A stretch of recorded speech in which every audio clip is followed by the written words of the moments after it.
Assalamualaikum warahmatullahi wabarakatuh. Auda selamat menyaksikan rancangan iInfo. Jadi hari ini kita ni akan membincangkan tajuk yang menarik iaitu masa bersama keluarga. Jadi memiliki keluarga yang bahagia adalah satu perkara yang sangat diidamkan oleh semua orang ni Auda. Jadi keluarga merupakan orang yang bernilai dalam hidup kita yang dapat membantu menjamin kestabilan emosi dan juga mental kita. Jadi tetapi isu sebeginilah yang masih menjadi masalah penting di mana timbul ketidakseimbangan dalam hidup berkeluarga. Jadi untuk meninjau dan juga menghuraikan lebih lanjut mengenai permasalahan ini di sebelah saya ialah Puan Siti Alifah binti Awang Osman iaitu Pegawai Pembangunan Masyarakat Jabatan Pembangunan Masyarakat Kementerian Kebudayaan Belia dan Sukan.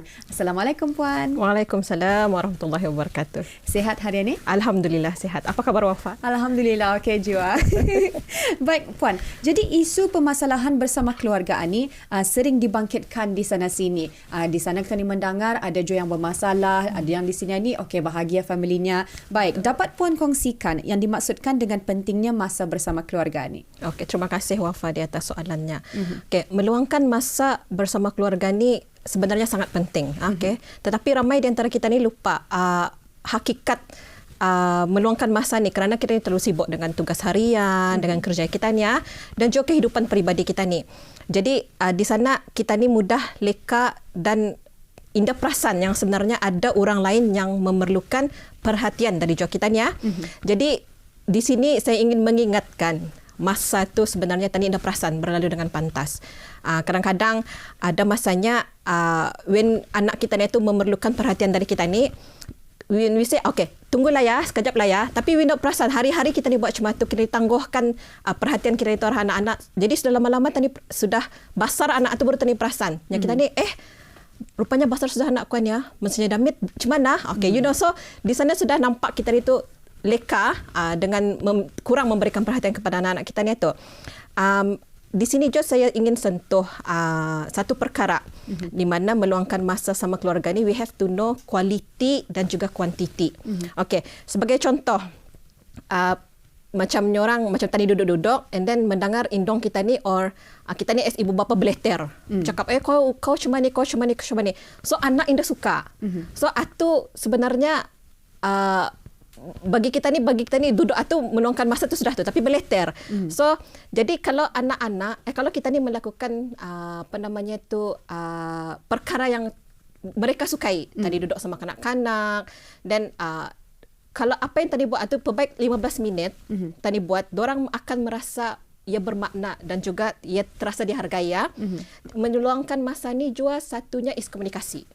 Okay, bukan hanya duduk depan TV, lihat TV, okay, macam menonton bulan ada perasaan, contohlah. Okay, so jadi di sana kalau tadi buat macam melihat TV itu sama anak-anak and then duduk sama anak-anak, jangan kita ni sama TV saja, tapi tadi mesti ada juga interaction sama kanak-kanak kita ni. Jadi ada two-way communication there. So di sini komunikasi itu ada penting dalam sebuah keluarga. Lebih banyak masa kita ni meluangkan sama anak-anak, lebih rapat hubungan kita ni itu jua, and at the same time kita ni faham akan apa ulah dorang itu. Kalau kita ni bersifat macam anak dalam bilik kau aku. Jadi di sana tadi indah faham apa anak-anak kita ni lalui dalam kehidupan dorang seharian. Jadi insya-Allah dengan meluangkan masa bersama keluarga ni akan mengurangkan sebenarnya ketegangan dalam sebuah keluarga tu dan juga pertinikahan itu boleh dielakkan. Baik Puan. Jadi adakah sebenarnya disebabkan ibu bapa ataupun penjaga yang kurang memberikan perhatian ini yang boleh mempengaruhi dan juga memberikan kesan buruk kepada anak? Okey. Kurangnya masa bersama keluarga ni, apatah lagi kita ni kurang memberikan perhatian sebenarnya boleh mempengaruhi pasangan kita ni dan juga anak-anak kita ni secara menyeluruh. Tadi dah perasan tu. Yang mana ia akan memberikan kesan negatif terhadap kanak-kanak. Ada pepatah mengatakannya anak kita ni itu ibarat kain putih. Kita ni tah yang mencoraknya. Jadi di sana kalau ibu bapa sudah sibuk, siapa takkan mencorak anak-anak ni So kalau ibu bapa sibuk, jarang di rumah, jadi anak-anak ni bosan, boring punya di rumahnya. In a way, dorang akan mencari alternatif untuk menjadikan dorang itu berasa seronok di rumah. Of course dari dengan main game. Masa ni senang saja main game, main telefon Jadi dorang itu menghabiskan masa dorang itu secara indah berfaedah lah. So di sana secara indah langsung, kalau tani kurang meluangkan masa bersama anak-anak, kebarangkalian untuk anak-anak ni melakukan perkara yang di luar pengawasan kita ni mungkin adalah tinggi. Jadi bagi dorang meluangkan tidak ada meluangkan masa sama keluarga tu, kanak-kanak ni terasa bebas. Oh, dia jodoh bapa aku di rumahnya, dia jodoh mama aku di rumah. Kalau ada punya, dorang always with the phone. Macam itulah. Melihat TV punya, dorang sedang melihat TV. Contoh. So, jadi anak-anak ni pun mencari, seperti yang saya katakan tadi, kaedah alternatif. Kalau kaedah alternatif yang positif, Alhamdulillah. What if ia mencari kaedah alternatif yang negatif? Ia boleh terjerumus kepada gejala-gejala sosial kita ni. Indah mustahil ada pengaruh-pengaruh yang rakan sembahyang indah baik, menyalahgunakan dadah dan juga sebagainya. Jadi sesetengah keluarga ada yang dilengkapi dengan segala kemewahan. Tapi mengapa ni Puan, mereka masih merasa ada sesuatu kekurangan di dalam hidup mereka? Okey, saya ni suka ya mengambil-ngambil perkataan pepatah-pepatahan ya. Okey, ini ada lagi pepatah. Okey, saya kongsikan. Kemewahan tidak menjamin kebahagiaan.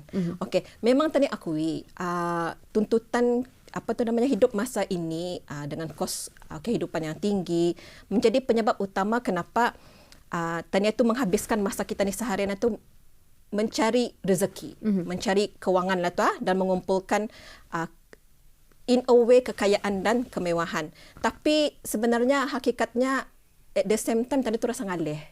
Okay? Even kesihatan mental kita ni pun boleh terganggu. Indah salah. We don't say mencari rezeki itu sampai ke tengah malam salah. No, it's not salah. Memang indah salah. Tetapi kita ni diajar juga berusaha tu kan lebih baik daripada meminta.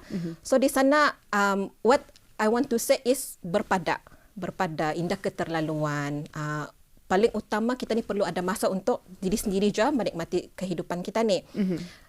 Satu juga kita ni mesti muhasabah diri, hargai diri dan juga insan-insan yang sebelah kita ni yang tinggal serumah arah kita ni dalam sama kita ni, which is keluarga kita ni, ibu bapa kita ni dan juga anak-anak.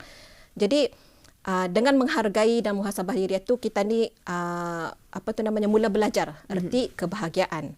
Walaupun usulnya senang pulang, just spend time with your family. Tapi yes, it is sebenarnya payah, susah juga. Tapi pada hakikatnya memang apa yang kita ni buat ini memang ada pengorbanan yang perlu kita ni buat. Paling utama juga di sini saya ingin kongsikan ialah kita ni mesti bersyukur. Okay? Kita ni bersyukur, kita ni ada mata, kita ni ada telinga, kita ni ada keluarga. Okay? Untuk kita ni sayangi dan umur kita ni panjang, alhamdulillah, lagi menikmati ciptaan Allah Subhanahu Wa Taala. Jadi apabila kita ni bersyukur, secara automatik hati itu tenang, insya-Allah, dan juga bahagia. Barangkali spending time sama keluarga itu senang macamnya kita tadi, tapi spending quality time sama family itu payah, susah sedikit. Yes. Jadi Puan, sejauh ini adakah banyak kes yang melibatkan diri mereka terabai dari keluarga mereka, Puan? Okey, pihak Jabatan Pembangunan Masyarakat di bahagian keluarga wanita dan kanak-kanak memang ada menerima kes-kes pengabaian keluarga. Mungkin saya boleh bagi contoh sedikitlah. Kes pertama, ia seorang balu, mempunyai 2 orang anak, tidak bekerja dan juga menerima bantuan. Tapi pada yang sama, dalam rumah itu ada ibunya yang sudah uzur, yang dijaganya. Ia mempunyai adik-beradik dalam 5 atau 8 orang. Mungkin of course lah mereka ada pulang melawat apa, tapi agaknya the main penjaga is kedia ni lah this woman. Jadi ia, as we understand, kalau menjaga orang tua-tua ni memerlukan 100% of your time to jaga, membawa mandi membagi makan ubat dan sebagainya. Jadi ia terasa dirinya tu bukan beban, tapi ia terasa dirinya tu macam ia indah dapat spend time sama anak-anaknya, pasal ia menjaga ibunya. So it's not that saying ibunya tu menjadi beban arahnya, bukan itu sebenarnya, tapi ia terasa dirinya tu macam terabai, dirinya sendiri dan juga anak-anaknya. Jadi di sana maksud kenapa saya kongsikan kes ini pada hari ini, pasal ia terasa dirinya itu diabaikan kerana adik-beradik itu dah membantu ke dia. Jadi support system from the family itu kurang. So di sana it's actually terms pengabaian happen. And also adik-beradik sepatutnya step up. Okay, kalau adiknya ni ataupun wanita ni memerlukan bantuan ataupun yang memerlukan barangkali rehat, give her a break. Okay, ada juga kes kedua, seorang warga emas. Ia ada anak tapi anak ada masalah kesihatan. Jadi di sana warga emas ni ada adik-beradik tapi di luar negeri. So in a way ia tu sebatang kara lah tinggal di sini. Ada juga kami menerima kes-kes pengabaian anak-anak. Sebagai contoh, Indah mengantar anak-anak sekolah, sedangkan tadi di sini education kita ni boleh dikatakan percuma. Alhamdulillah kerajaan Kebawah Duli menyediakan pendidikan yang percuma. Penjagaan anak, ada juga kes penjagaan anak-anak ini diserahkan sepenuhnya arah orang lain. Even kadang-kadang sampai berbulan-bulan orang lain menjaga anaknya, ia Indah mengambil tahu akan anak-anaknya. And also ada juga kes-kes kanak-kanak yang berkeliaran tanpa pengawasan ibu bapa juga kami terima.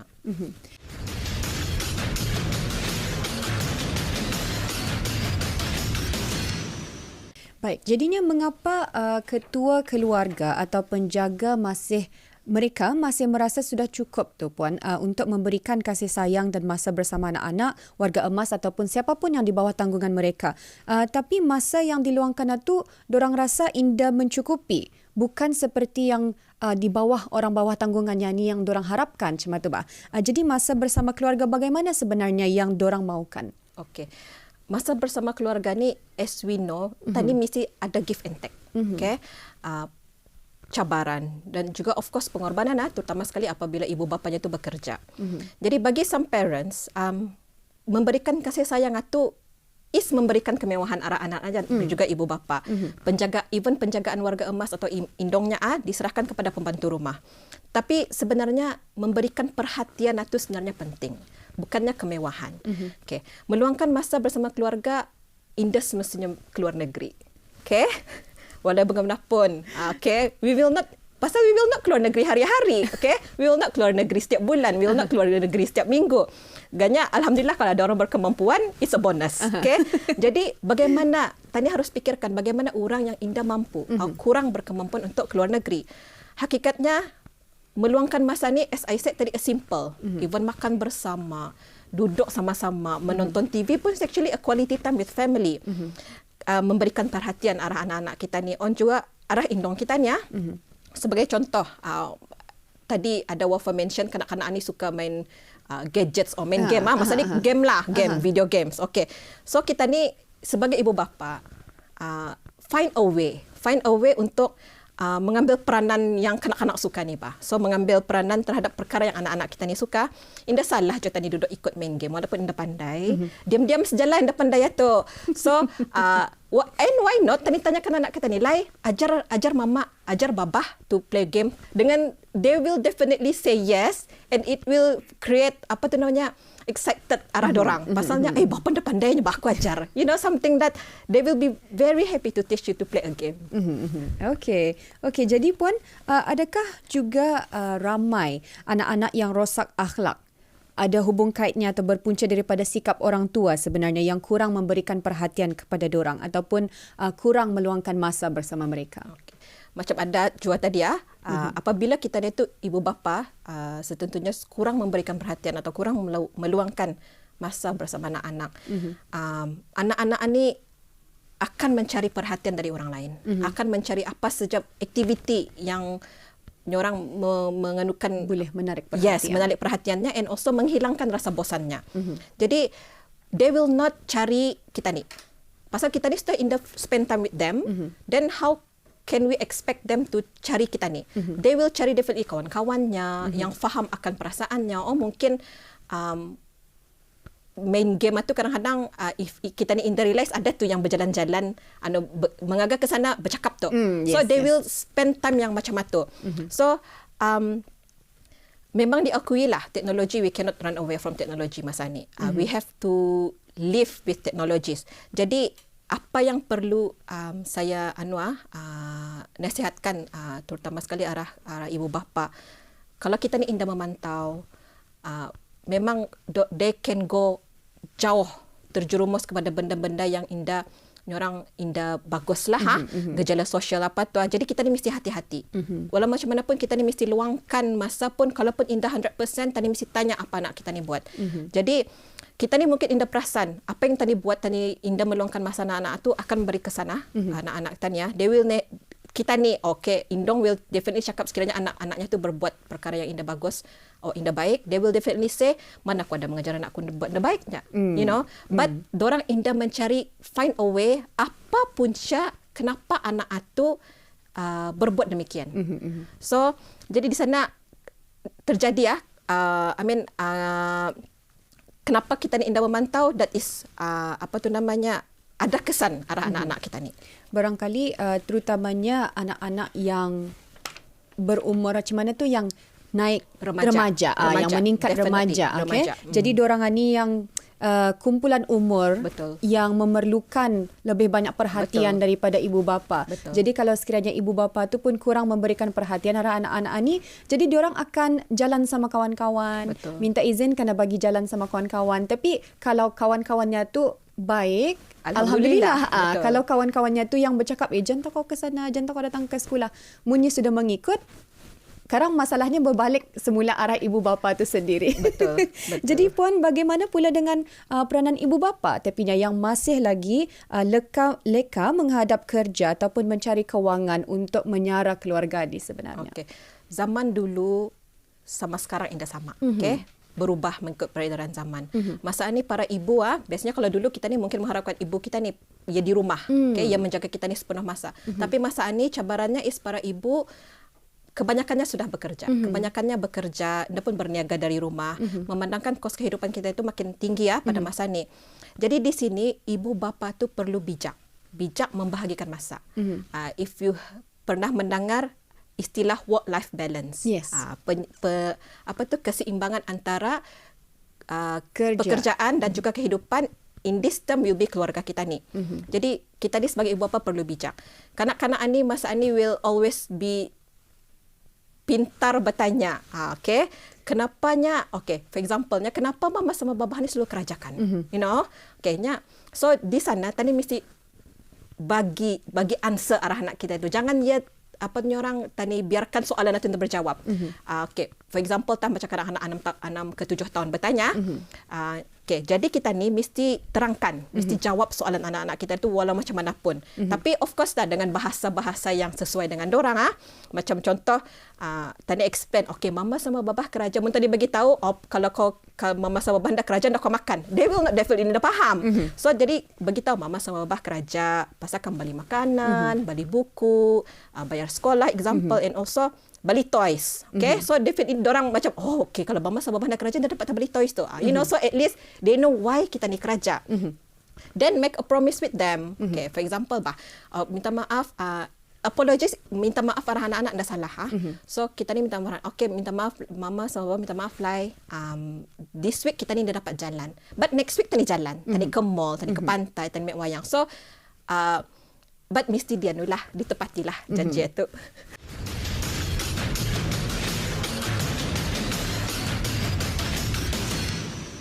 Baik Puan, jadi ada anak juga yang masih mengeluh ketandusan kasih sayang daripada orang tua ni. Tapi bukan anak-anak sahaja ni Puan, bahkan ada yang warga emas juga merasa sedih diperlakukan oleh keluarga mereka sendiri. Jadi apakah saranan atau nasihat yang Puan dapat sampaikan kepada para penonton di rumah agar mereka hulurkan sedikit kualiti masa untuk melayani mereka yang benar-benar rindukan kemesraan bersama keluarga ni? Especially yang warga emas satu, barangkali diorang akan melihat anak-anaknya, cucu-cucunya tu bersama sama-sama di rumah. Okey. Dalam merealisasikan kepentingan institusi, pengukuhan institusi keluarga di negara Darussalam, sebenarnya negara Darussalam ada menyambut Hari Keluarga Kebangsaan, which tadi mula sambut pada tahun 2012. Hari Ahad pertama pada bulan Mei setiap tahun diisytiharkan sebagai Hari Keluarga Kebangsaan. Okay, antara objektif sambutan ini ialah membantu ke arah pencegahan masalah sosial dan kekeluargaan di negara ini, menggalakkan setiap ahli keluarga meluangkan masa yang berkualiti bersama keluarga dan juga menyemai sikap pemedulian dan tidak camah mata sesama ahli di dalam sesebuah keluarga tu. Menyentuh sedikit tadi ada Wafa mention pasal warga emas.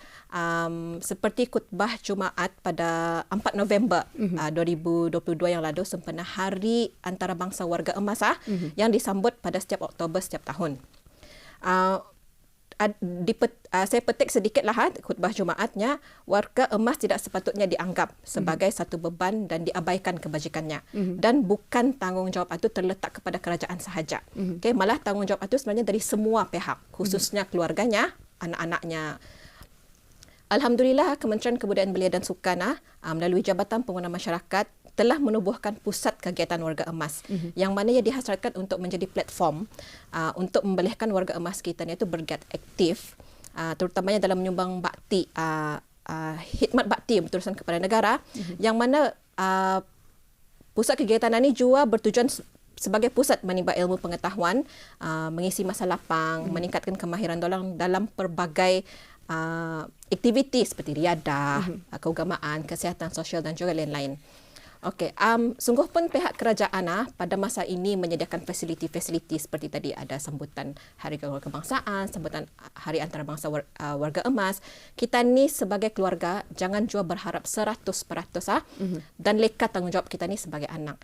Indah pun kita ni jumpa hari-hari indong kita ni tu pada zaman ini dunia sudah canggih. Tadi balik-balik mention pasal telefon apa ni. Indong kita ni pun mau tu bertelefon tu. Memang yang pandai tu telefon sejak. Okey. Anda pun tadi hari-hari telefon, mungkin hujung minggu tadi boleh berjumpa. Okey, jadi saya ingin kongsikan meluangkan masa bersama keluarga ni banyak manfaatnya.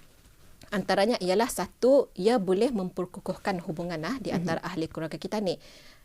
Quality versus quantity. Yes. And dalam itu juga komunikasi itu penting. Okay? Komunikasi bersama keluarga tu is actually kunci kekuatan sesebuah keluarga tu. Melakukan aktiviti bersama-sama dan juga komunikasi dengan melakukan aktiviti bersama tu jurang komunikasi itu indah berapa ketara. Belajar kemahiran keibubapaan juga salah satu manfaat masa bersama keluarga ni, yang mana kemahiran pendidikan anak-anak ataupun parenting skills indah datang dengan sendirinya. Dengan sendirinya kalau meluangkan masa bersama keluarga tu tadi belajar, proses pembelajaran. Jadi insya-Allah kalau kita ni sudah berbuat sama anak kita ni macam itu, tadi meluangkan masa bersama anak-anak, jadi anak kita ni tu nanti apabila sudah besar, ia akan menjadikan tadi itu contoh. Jadi proses pembelajaran itu ada di sana. Masalah tingkat tadi ada juga mention pasal masalah tingkah laku terhadap anak. Jika kita ni meluangkan, sebenarnya bila kita ni meluangkan masa bersama anak-anak itu, kita ni tahu keulahan anak-anak kita ni itu. Jadi di sana instead of especially remaja, they will cenderung untuk memendam daripada meluahkan. Okay? Tapi kalau kita ni sudah spend time with them, they will definitely meluahkan perasaan dorang itu tanpa ditanya. Pasal ia tahu sudah ada okey, boleh aku cerita ni nyarah mamanya pasal masalah kau ni. Pasal she knows that mamanya will mendengar. Okey. And ibu bapa pun boleh belajar juga walaupun anak kita itu buat salah, tapi dengan kita ni indah boleh je meluan judging akan kesalahan anak-anak itu. Okey. Individu ataupun kita ni yang meluangkan masa bersama keluarga ni, we feel that it will be create ceria dalam kehidupan sebuah keluarga tu. Ada tempat mengadu, nyorang tempat kita ni berbun sama-sama, beraktiviti sama-sama. Dan setiap keluarga tu juga memainkan peran yang penting. Okay, dalam orang punya suasana keluarga tu untuk membuatkan lebih ceria. Kemahiran dalam menyelesaikan konflik juga boleh boleh meningkat. Pasal kita ni sudah hari-hari bercakap, ada sudah perasaan masa untuk tani luangkan itu. Jadi kita ni pun sama-sama belajar. Jadi mereka yang lebih banyak masa untuk meluangkan sama keluarga tu, insya-Allah mudah berjaya dalam kehidupan. Pasal as we know, kejayaan indah datang tanpa usaha. Okay? Faktor kekeluargaan ini sebenarnya salah satu faktor kenapa orang itu berjaya. Okay? Persekitarannya yang positif, ia tahu ia ada family support daripada keluarganya tu. Jadi pendek kata sistem keluarga tu sebenarnya perlu ada dalam setiap keluarga. Baik, jadi barangkali itu saja yang kita ni dapat kongsikan di dalam episod kali ini. Barangkali pun penonton di rumah sebenarnya mau lagi tahu. Tapi kita ni macam kena bobot masa sudah ni Puan. Betul. Sekejap hanya bahas. Sekejap saja tiba-tiba. Baiklah, ada penonton. Jadi yang boleh dirumuskan daripada perbincangan kita ni hari ini, masa yang berkualiti itu adalah apabila anak ataupun sesiapa sahaja dapat merasakan mereka tidak diabaikan dalam satu institusi keluarga. Jadi hanya itulah yang kami dapat kongsikan setakat ini. Kita berjumpa lagi di episod yang akan datang. Assalamualaikum warahmatullahi wabarakatuh.